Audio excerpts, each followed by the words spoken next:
Hey there, it's Angela, and I'm so glad you found your way here to architecting. Creative careers can be stressful, and it's hard to be vulnerable, but this is your landing pad for raw honesty. I'll help you get clarity, reconnect with your passion, and have the career of your dreams. If you're ready to make a difference, have an impact, and say bye-bye to burnout, stick with me, and let's get architecting. Hey, bright lights, welcome to Architecting. I'm your host, Angela Mazzi. Welcome back if you are a returning listener. Whoop, whoop. We love having you in our community. If you are a new listener, I'm so glad that you're here on this journey with me.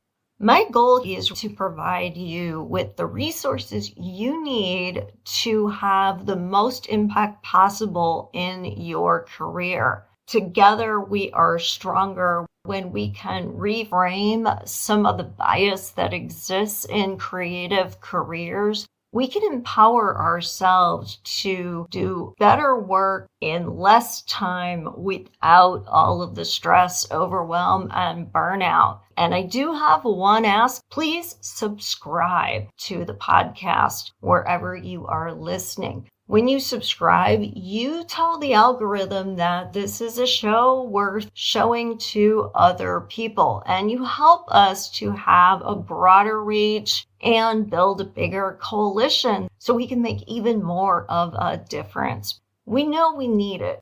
Just today, I saw on LinkedIn where a colleague had posted that he was taking a sabbatical, resigning from a major leadership role in his firm just because he needed that break. And he's not sure what his next move is going to be. Could it be leaving the industry? We can't afford to lose our best thinkers because they're too burned out. That is part of my mission with architecting. And if you support this, if you also want to help end the toxic way that our industry works, please help this show have a broader audience by subscribing. Today, we're going to talk about a topic that is very near and dear to my heart, and that is negative bias. Why we have it, how it holds us back, how to catch ourselves when we do it, because it really is part of our factory setting as a human being to default to negative bias, and why that's going to help you really add rocket fuel, not only to your career, but to your life, to the quality of every relationship that you have. And I'm going to start with a story because you know that I do these podcasts in real time. I do not batch record. So when I'm bringing you a topic, it's because it's coming forward in my own life or the life of someone I know. One of you or one of my clients has brought it forward as a topic. This one really hit home for me. I have a 17-year-old son who's a junior in high school. And we've been having some struggles lately taking acne medication that's been prescribed to him. He's had this problem with acne for about a year now, and we've tried different over-the-counter treatments. Nothing was working. Talked to his doctor who referred him to a dermatologist. Big eye roll moment because he didn't think he needed to go. He didn't think any of this was a problem. The dermatologist prescribes pills as well as 2 topical treatments, one for the morning, one for the evening. Spends quite a bit of time talking with him about how important it is to use the medications every single day, and that this is how she can tell whether or not they're going to make a difference or whether she needs to make adjustments, and why it does matter that this acne get cleared up, that it's not just about what it looks like, but it's about other effects that it can have. So, of course, I remind him every morning to take his pill and to put the topical stuff on, and I try to remind him at night before he goes to bed. Fast forward to last Monday morning, I grab the bottle of pills and it feels a little bit full. So I open them up and there's no way He's been taking these for almost a month because there's only supposed to be 30 in the bottle. So I count them, and there are 23 left, which means that most days he is lying about taking his medicine and he's not taking it. What do? I do what most over-functioning, stressed out parents these days would do. I sit him down and we have a whole conversation about it. And I tell him that now I'm going to watch him take it every day. And I'm going to watch him put the topical treatment on. He, of course, is glaring at me, not happy, but I feel like, what else can I do? We've had the reasonable conversation about why it matters. He had agreed with the doctor that he would do everything every day, and he's not doing it. So we go through that, and the next day we go through that, and the third day I wake up and he's not in his room, and I think, oh, he got up early. But I can't find him. He's not answering when I call him. And I notice that his backpack and his shoes and his coat are gone. And I'm like, where did he go? Trying to text him and call him, and I can't reach him. Don't know where he is. Wake up my daughter, ask her if she's heard from him or knows what he's up to. She doesn't know. We're both trying to reach him. And finally, he responds. I'm sitting outside. So he had gotten up early, gotten ready for school, and gone and parked himself on the porch glider because he was mad at me. And we had this whole conversation about why that wasn't an okay thing to do. And turns out he is mad at me because he doesn't want me micromanaging him. Doesn't like that, doesn't like it that I got upset with him, doesn't like it that I pointed out where he was not doing what he agreed to do. We have a whole conversation about that, send him on his way to school, and about half hour, 45 minutes later, he comes back home soaking wet because it was pouring down rain. I'm like, what are you doing home? Well, today is a testing day and I don't have tests in the morning, so I left my stuff with a friend and I came back home because I wanted to apologize to you. Oh, my heart. And this just shows you how he really is a good kid, but he's got his quirks. As much as I love to brag on what a creative genius he really is and all of the things that he accomplishes all of the time, this kid on his own wrote a book. He composes and arranges music. He's in all these extracurricular things. He has all these leadership roles. He's on track to be an Eagle Scout. So much here to be proud of. And I do tell him, and I do celebrate him, but what he notices is when I focus on what he's not doing right instead of what he is. That is a real lesson learned in negative bias and how it doesn't serve us. As human beings, we are hardwired to look for what's going wrong, not what's going right, as a survival mechanism. So it's built into our evolutionary structure to do this. And the reason is the things that are going right are not a threat to our lives. It's the things that could go wrong. It's the things we can't trust, that are deceptive, that might lure us in, that are dangerous. Of course, in our lives, we're going to be predisposed to question things, to doubt, to find fault, and to focus on fixing what's wrong. Imagine that you are managing the sewer district and you've got monitors on pipes all over the city. The ones that are clear, you're not going to worry about. They're doing their job.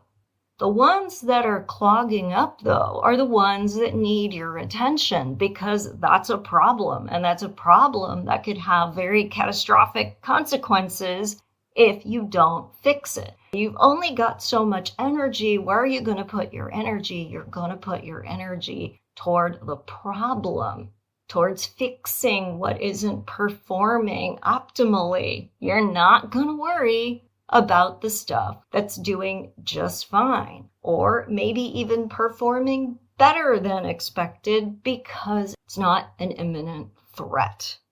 That all seems logical enough, and I'm sure if you have kids, you have found yourself in the exact same position as I am.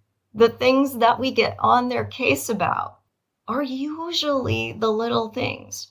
There may be 10 to 20% of everything they're doing because we're worried about fixing the things that are wrong.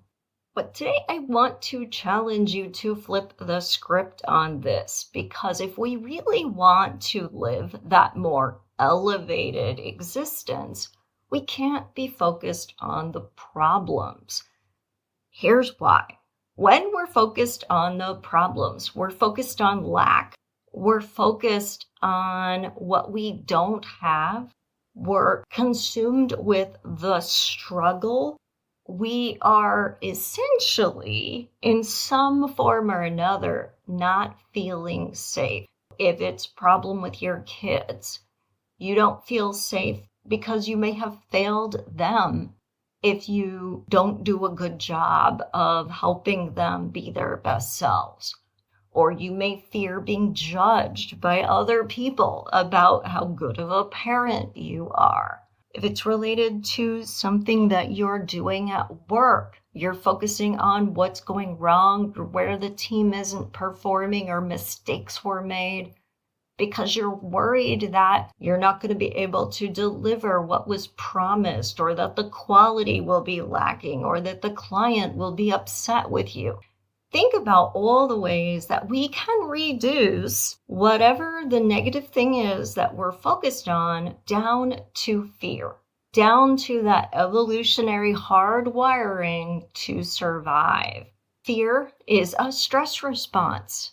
Things that we're afraid of are dangerous and they can hurt us. In the modern world, though, so much of the things that we interpret as fear and that therefore cause us stress are not actually physical dangers. And even though you might say, but Angela, if I lost my job, be a little bit of a problem, that would be a little bit of an issue for my survival. How am I going to pay my bills? What am I going to do next? But it's a different kind of survival. The stress response evolved to keep you out of physical danger, not out of employment danger. And the stress response is actually shutting down your ability to do the very things you need to do to be out of the kind of danger, quote unquote, that we face today. So let's break these down one by one. If we're afraid that other people are going to judge us, that means that we're not taking the opportunity to connect with them, to understand what they really value and why. Maybe they don't care about things that we're assuming they care about. Maybe we're projecting onto them. And even if they do care, we can't be everything to everyone. When we're afraid to be vulnerable in front of someone, we're basically letting who they are and whatever judgments they bring impact what we do, which means we're not showing up as our authentic selves. Even if we do make them happy, we've made them happy for the wrong reason, and they haven't connected with us where we really can bring value. We've created a certain duplicity in that relationship that we've now got to put energy into continuing in order to go on. If we're afraid that we'll look bad because of someone else's performance or someone else's outcome, like I did with my son and you may do with your children or people that you are helping to lead or supervise, you're taking away that person's opportunity to grow and evolve when you try to step in and control. because you cannot control anyone but yourself. What you think you're saving them from might be a critical experience they need to have in their growth, and you are denying them that opportunity. You're also assuming that they aren't capable of figuring things out. You're not giving them the trust and the grace to make mistakes, learn from mistakes, do better. There's a very big difference between saying, I'm here as your sounding board, I'm here to support you, and I will intervene and micromanage you so that you can't make mistakes. And in those situations, it's really worth having the conversation about how can we do better?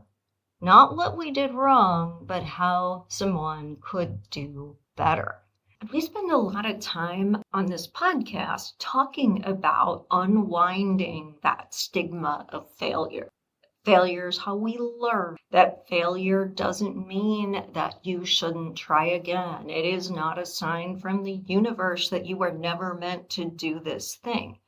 All this work that we're doing is to undo what someone who micromanaged us did to us.